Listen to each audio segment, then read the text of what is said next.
nós já voltamos aqui com a presença ilustre. Eu quero muito agradecer à professora Lúcia de Fátima e ao professor Durval, que gentilmente atenderam a nossa solicitação. Agradecer também à Janaína, presidente da APAI Picos, que nos foi muito solícita, que está de licença maternidade, mas conversei com ela e ela conversou com os professores e muito nos ajudou para esse momento de hoje. Quero agradecer mais uma vez a presença de vocês, dizer sejam bem-vindos à TV Centro-Sul. E vamos iniciar conversando, falando um pouco dessa questão, né? Essa data que foi instituída, né, pela Lei 11.133, de 2005, com o objetivo de conscientizar a população de que as pessoas com deficiência devem ter seus direitos respeitados. Por isso que o dia 21 de setembro é essa luta, né, para um dia que a gente lembra dessa luta. Durval, você acha que já houve avanços na luta das pessoas com deficiência? Houve algum avanço durante esse período? Primeiro, bom dia aos telespectadores da TV Centro-Sul. Esse dia, na verdade, o histórico dele remonta à década de 80, quando da época do surgimento dos movimentos, aquela transição do período do regime militar para o que a gente chama hoje de período democrático, né? Então, os movimentos eles ganharam força, e esses movimentos, um desses movimentos, eram os movimentos das pessoas com deficiência, os movimentos da pessoas com deficiência física, por exemplo, os cadeirantes, e outras pessoas com deficiências mais leves.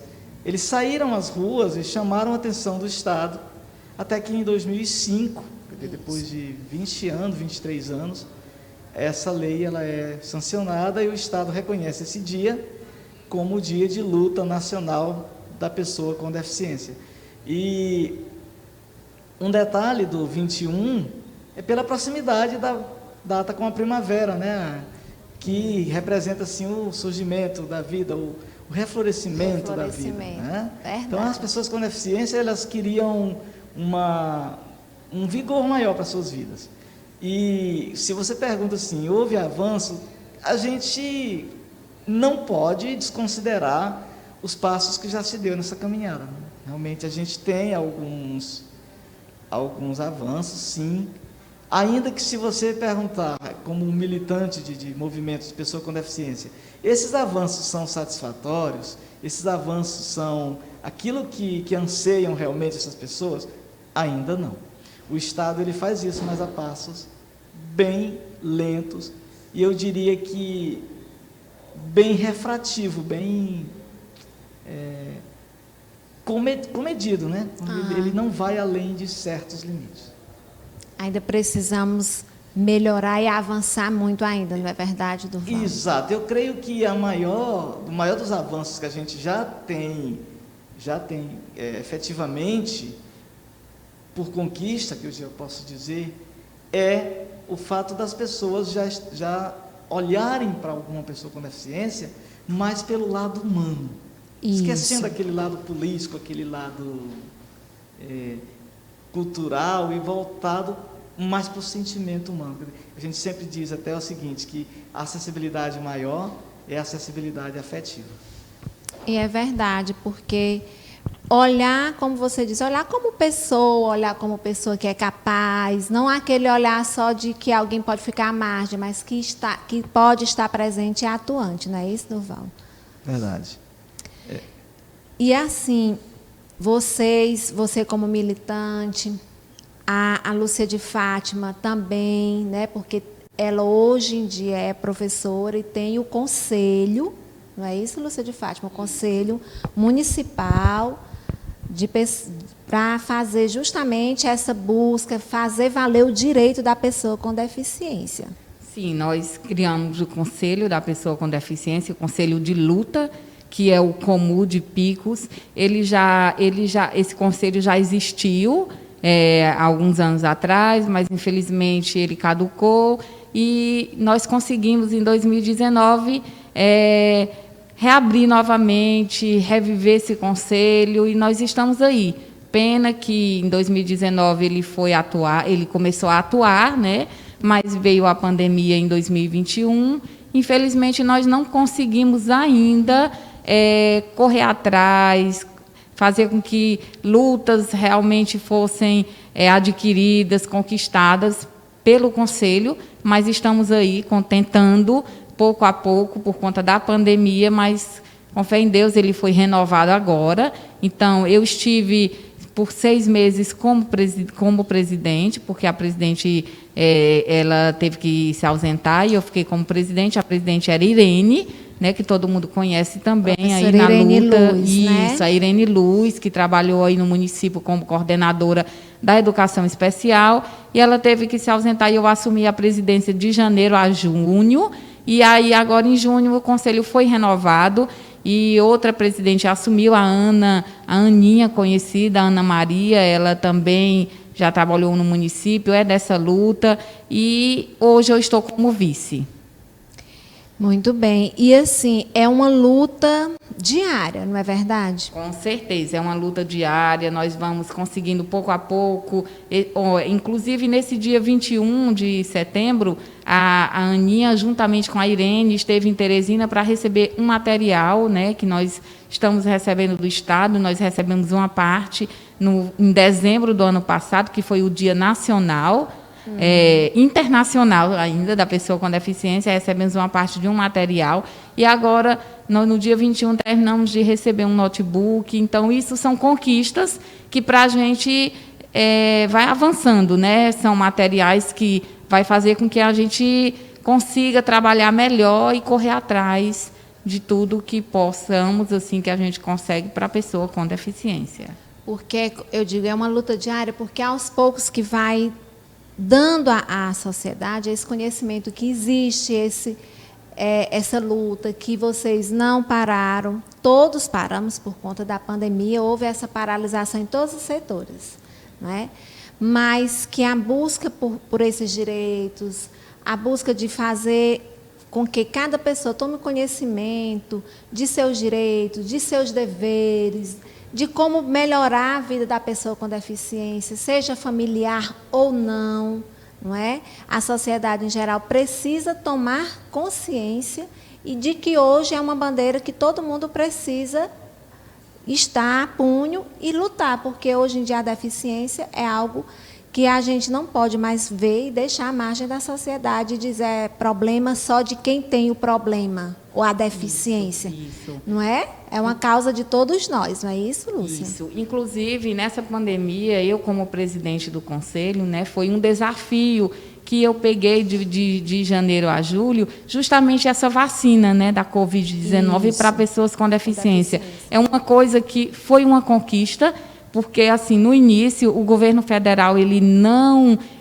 liberou a vacina para a pessoa com deficiência, e o estado do Piauí ele foi o primeiro estado a sancionar a lei que dava direito a pessoa com deficiência ser vacinada. E daí à frente, todos os estados foram refazendo essa mesma lei, sancionou também, e a partir daí outros estados começaram a vacinar. Depois o governo federal já foi abrindo pouco a pouco para os autistas, para as pessoas que tinham BPC, aí daí veio o síndrome de Down, e graças a Deus, hoje, todas as pessoas com deficiência de picos para estarem vacinadas. Se não vacinaram, foi porque alguns não quiseram, mas a APAE também, ela fez o seu papel de correr atrás dos alunos, nas famílias, de orientar. E eu estive à frente e fiquei muito feliz, porque foi uma luta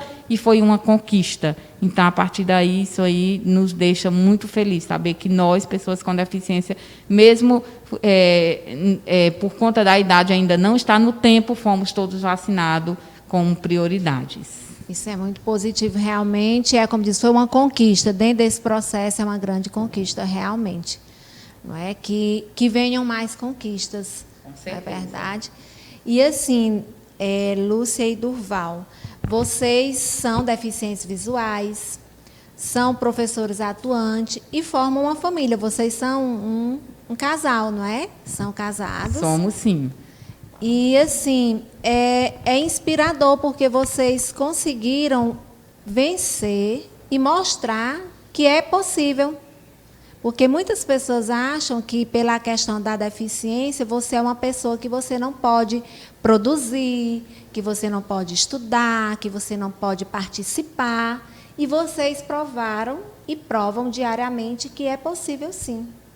Foi fácil vocês, enquanto deficientes, vencerem os obstáculos que iam aparecendo? Porque com certeza aparece.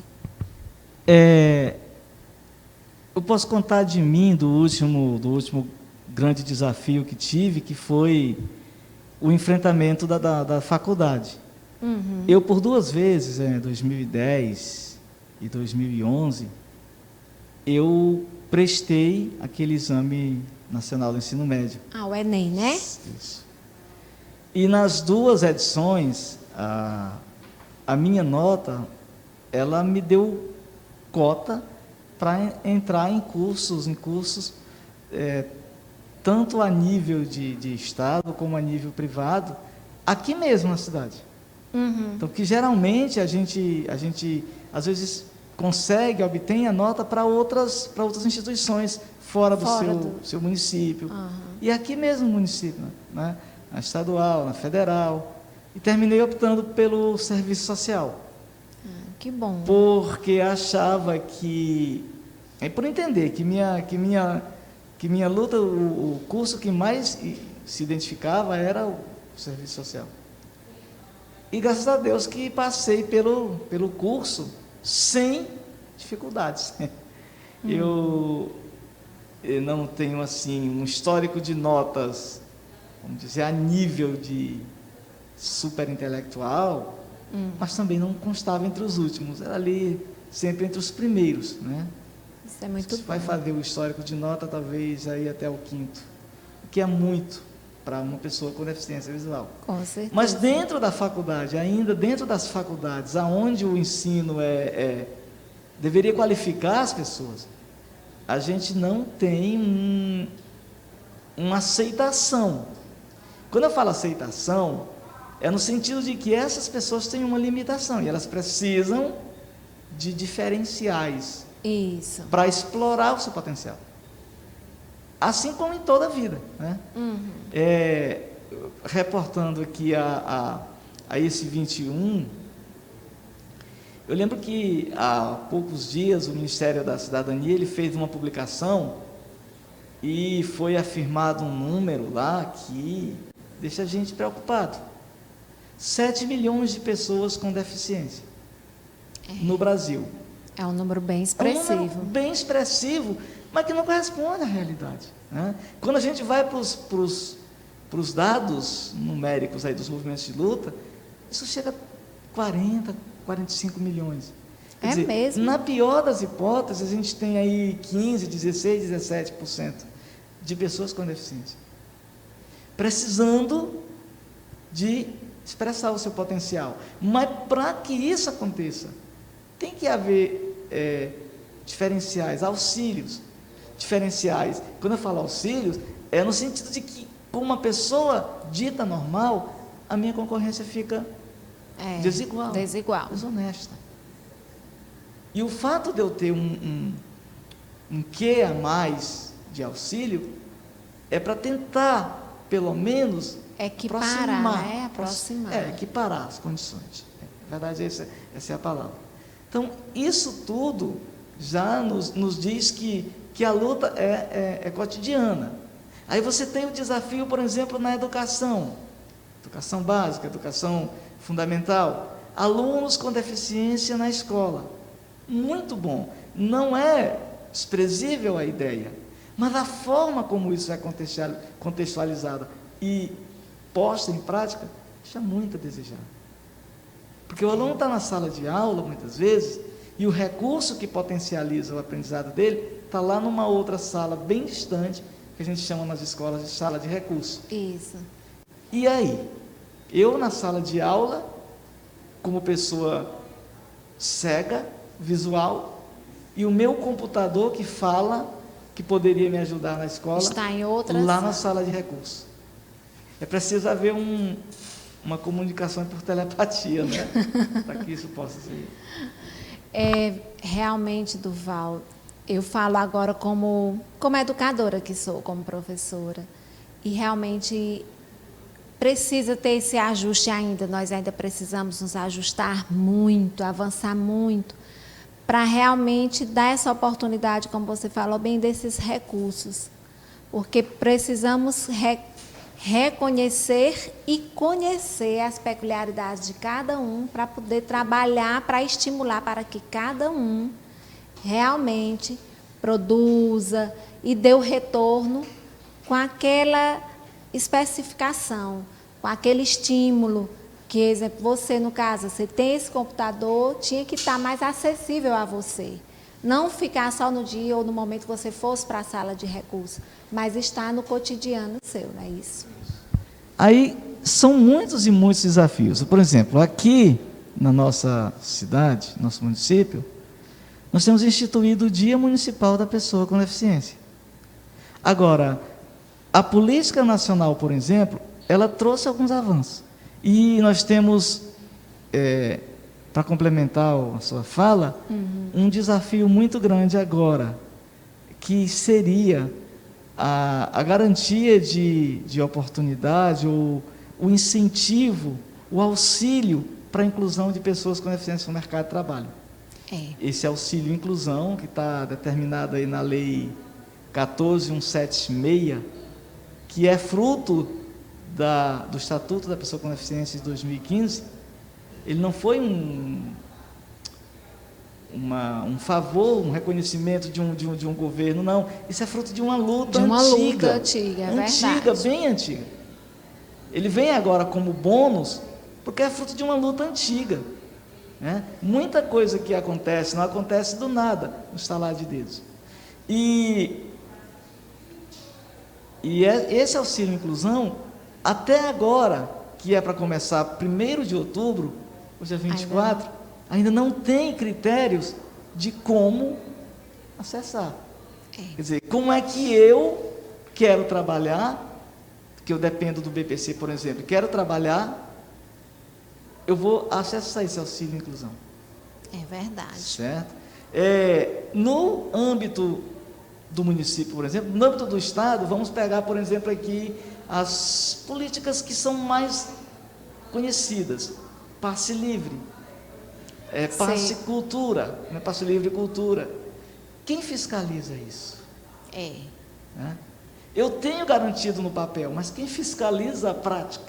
É verdade. Não é só dizer tem que ter essa fiscalização, esse acompanhamento, não é, Durval? Exato. Nós temos isso no papel. No papel o avanço é vasto, é grande, é imenso.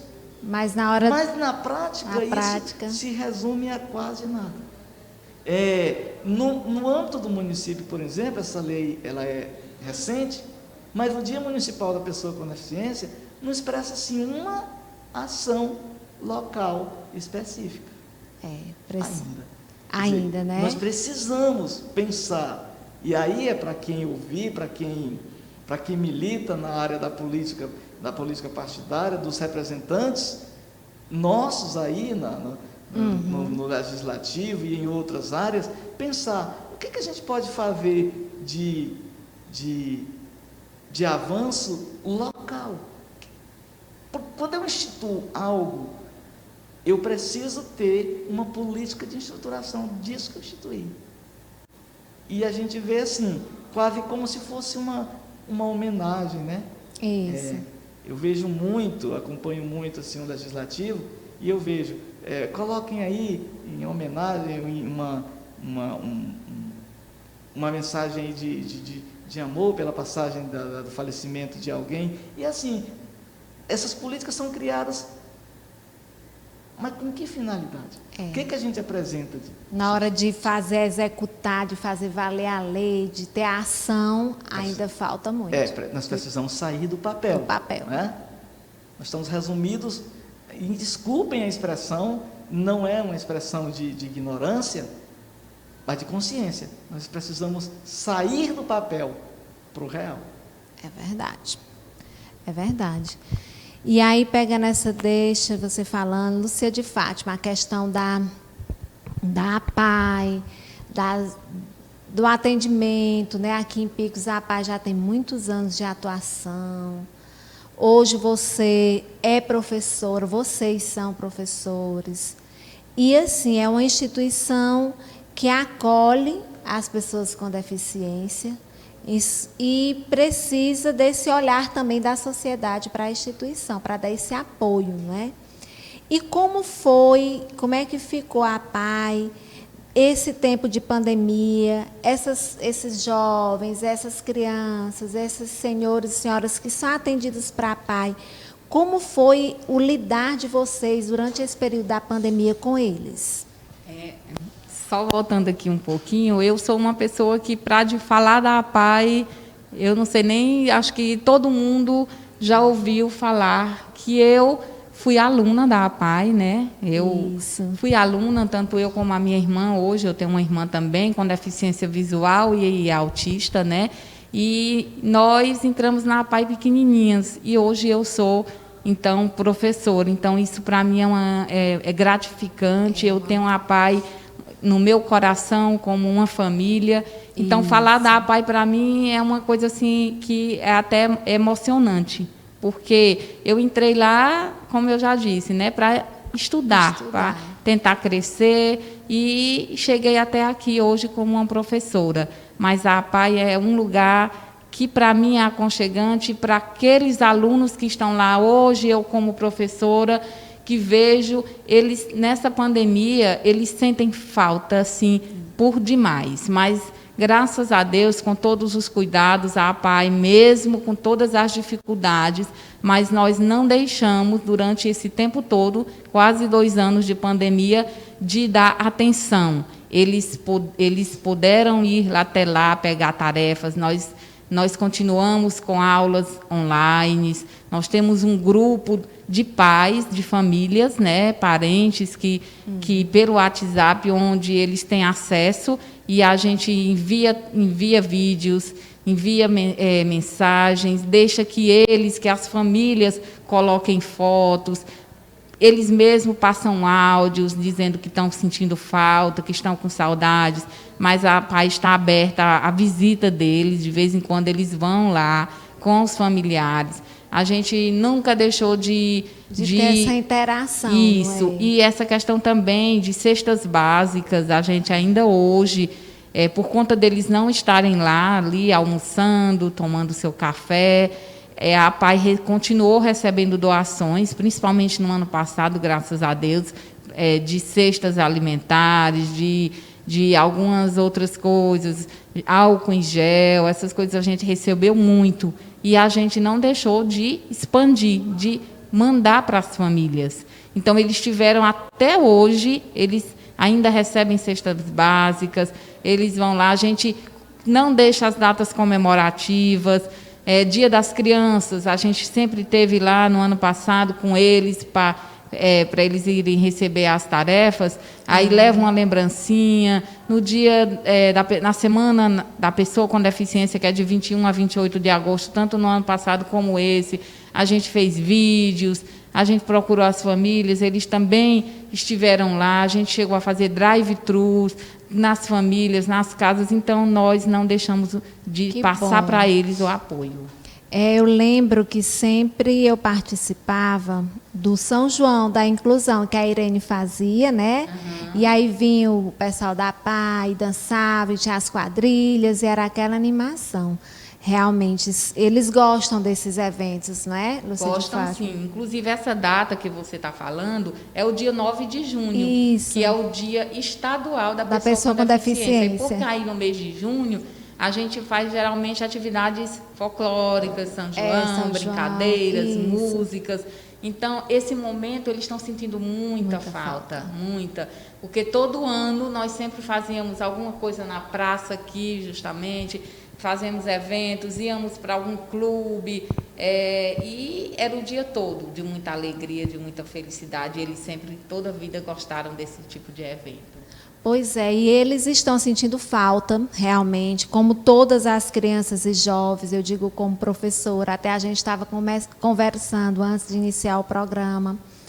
E eu dizendo, né, que a rede municipal foi retornando essa semana com as crianças pequenas e a gente via a emoção dessas crianças, resistência de algumas, porque passaram praticamente 2 anos sem entrar dentro da escola. Adentrava, como você dizia, quando ia pegar a tarefa, quando ia pegar alguma coisa, mas que estavam sempre... estou vendo, alguém botou, os direitos nem sempre são valorizados como está na lei. Alguém comentou, né, a fala que o Durval fez no chat aí. Então, obrigada pela contribuição, Valores da Terra. A Aninha também botou, Lúcia de Fátima, vice-presidente do Comude de Picos.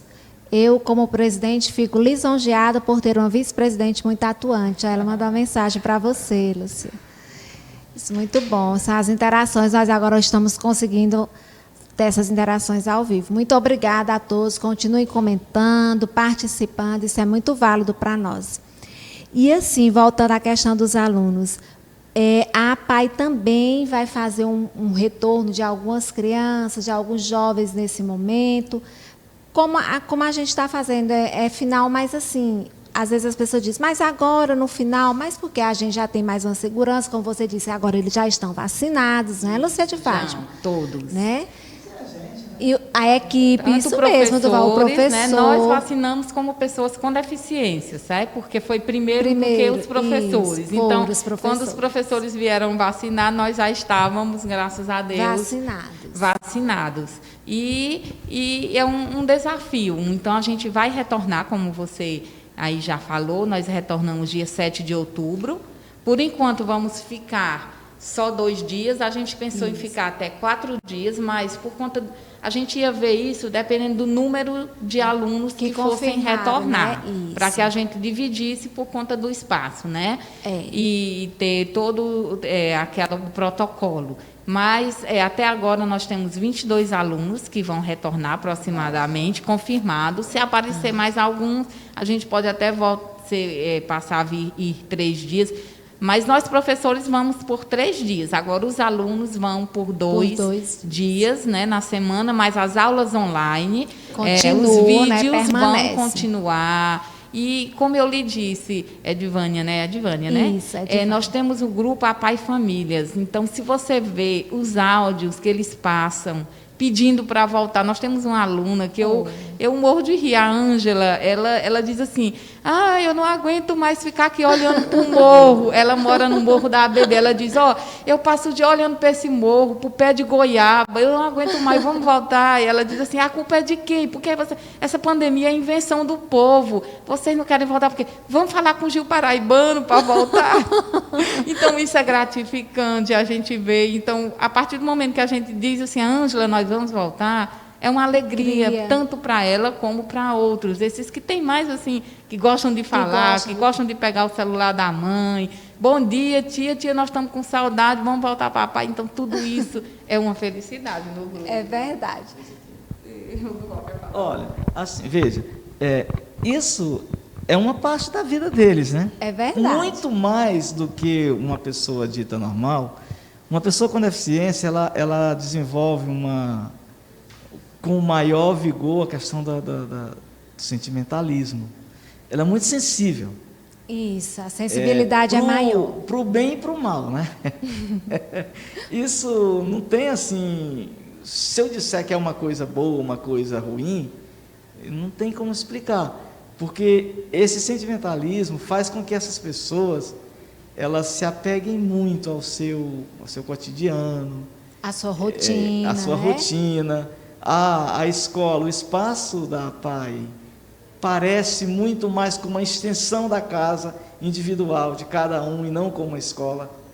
É verdade. Certo? Parece que aquelas pessoas que estão ali não tem nada a ver com professores, com alunos, ali são tudo de uma mesma família. De uma mesma família. E o que um sente que a gente consegue transmitir, que o outro tem conhecimento, ele passa também a se sensibilizar com aquilo. É verdade. E essa ausência, foi muito mais sentida. Eu até diria que o psicológico dessas pessoas ainda estão fragilizados. Por isso muita gente tem medo. Nós também não vamos mentir, né? Tudo é impreciso. Agora, as medidas essenciais, distanciamento social por aluno, no espaço escolar, a auto-higienização com álcool em gel, com aferição de temperatura, com o uso de máscaras, isso tudo, né? O não compartilhamento de material individual, íntimo, isso tudo vai ser respeitado conforme as normas e as leis aí da vigilância sanitária. O grande problema é que isso é impreciso, mas vem em todos os setores. Todos. Eu não posso precisar que isso, um retorno escolar, vá ser benéfico para todo mundo. Isso eu não posso, porque a gente não tem essa dimensão ainda. Mas queira Deus que tudo transcorra bem e que seja um passo experimental, uma experiência, para que no próximo ano a gente retorne às aulas com força total, porque de certa forma é um atraso, né?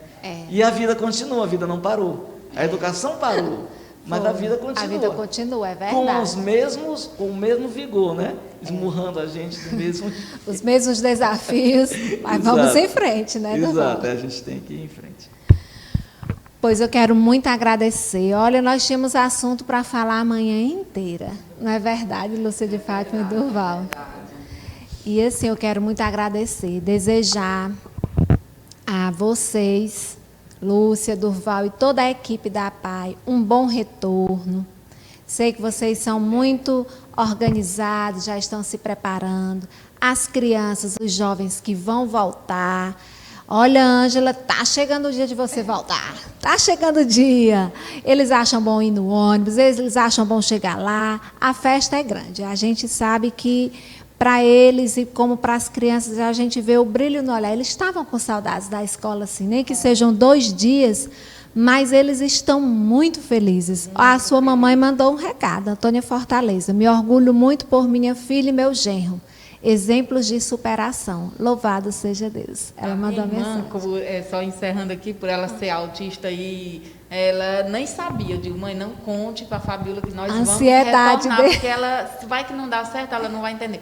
Aí ontem ela contou e disse, olha, você não diga a Lúcia de Fátima. Aí ela disse assim, ela foi lá para casa ontem, Lu, teve reunião na APAE, eu disse, vai falar de quê? Eu disse, muitas coisas, mas ela não disse o que era, mas eu já sabia que ela sabia, porque eu vi ela falando que vai retornar. Mas mãe disse que quando falou para ela ria, uma felicidade. Porque ela gosta, tá entendendo, daquela casa, dos professores, então, para eles, todos, vai ser assim uma alegria total. E para a gente também, porque a gente sente saudade deles, a gente dá vontade de abraçar. Não sei como é que nós vamos fazer. Porque eles são muito carentes. Eles chegam já, tia, e já abraça. Esse vai ser o desafio, viu, gente? Mas nós vamos tentar procurar manter a distância. Não sei se vamos conseguir, mas vamos ver como é que vai acontecer. A gente só sabe... Tentando, né? Verdade. Mas vamos pedir a Deus que tudo dê certo. E aí, de já, a gente agradece também. Como você disse, a gente teria tanta coisa para falar que o programa poderia ser a tarde toda. Porque falar da nossa vida, da nossa conquista, de hoje estarmos aqui, de tudo que a gente, a nossa luta em casa, em tudo, é uma coisa assim, um desafio. Mas, graças a Deus, a gente consegue e estamos aqui, né? Isso. Ele quer falar. Das minhas considerações finais. Pode dizer, Durval. Eu só gostaria de, em nome da instituição que a gente faz parte, primeiro agradecer assim, a sociedade pelo olhar que tem tido com aquela instituição. A gente hoje não tem mais um olhar de pena, de esmola, antigamente se dizia isso. Não, hoje você faz uma doação para uma instituição e às vezes nem quer aparecer, às vezes faz algum registro ali para uma história particular, mas não divulga, não faz tanta divulgação disso. Então, a sociedade tem começado a entender que essas instituições, elas protegem vidas mais frágeis, né? Então, agradecer a cada membro assim, na sociedade que tem olhado com bons olhos para aquela instituição e que tem prestado a sua solidariedade e nos momentos, né, os momentos de campanhas, de lutas. Agradecer também a quem se preocupa ainda com a pessoa em si, seja com deficiência ou não. E mais ainda se ela é com deficiência, porque tem uma necessidade de um olhar maior, um olhar mais particularizado, né? Eu não diria que diferenciado, mas particularizado, pelas suas necessidades de superação, cada uma ao seu, a sua exigência. E dizer que a gente está ansioso para retornar, mas quer fazer isso com segurança. Isso. Então, muitas vezes, a vontade de receber todos é maior do que aquilo que a gente pode fazer no momento. Isso é verdade. Então, o que eu posso fazer agora vai ser feito. Não é o que eu queria fazer. O que eu queria fazer era receber acolher todo todos. mundo. Mas, no momento, esse grupo é limitado por muitas e muitas e muitas e muitas razões. Então, pedir a compreensão dos familiares que, porventura, venham a ter contato com esse momento, que procurem compreender. Não é a nossa vontade, é aquilo que nós somos que temos permissão de fazer. É verdade. E dizer assim, que ainda é tempo de fazer aquilo que a nossa campanha nacional desse ano teve como tema central. É tempo de transformar conhecimento. O que foi que esse momento pandêmico trouxe para a gente? O que foi que você aprendeu enquanto ser humano? Você aprendeu a compartilhar os seus sentimentos com os outros? Você aprendeu eu não diria que dividir, mas a compartilhar, receber o afeto de alguém que precisa e que tem as suas necessidades atendidas. Você aprendeu a compartilhar isso? Que bom, se você aprendeu, que bom. Então, transforme esse conhecimento em ação.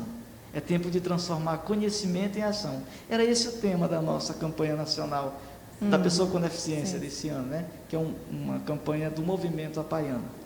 Mas que isso também possa chamar a atenção da sociedade, os poderes constituídos, muita coisa que pode ser feita apenas com a vontade individual do agente público, né? Verdade, então, Durval. Muita coisa a gente pode facilitar, tornar possível, apenas com a nossa vontade individual. Se a pandemia lhe ensinou isso, agora é hora de você transformar o seu conhecimento em ação, né? Em ação. Verdade. Então, assim, agradecendo mais uma vez, teremos com certeza outros momentos para vocês virem, a gente conversar mais e, assim, desejar prosperidade nesse retorno. Quem quiser conhecer e ajudar a PAI, procure ir lá na PAI, procure ir lá. Obrigada, Antônia, está me parabenizando pelo trabalho. Muito obrigada, Antônia Fortaleza. Nossa missão também é essa, é divulgar, é contar histórias inspiradoras, é dar conhecimento à sociedade de coisas tão positivas que a gente tem. Então, conheça a PAI, colabore com a PAI, sempre essa instituição precisa. E se você quer conhecer o trabalho, vá lá, converse com a Lúcia de Fátima, converse com os professores que estão lá e veja como você pode ajudar.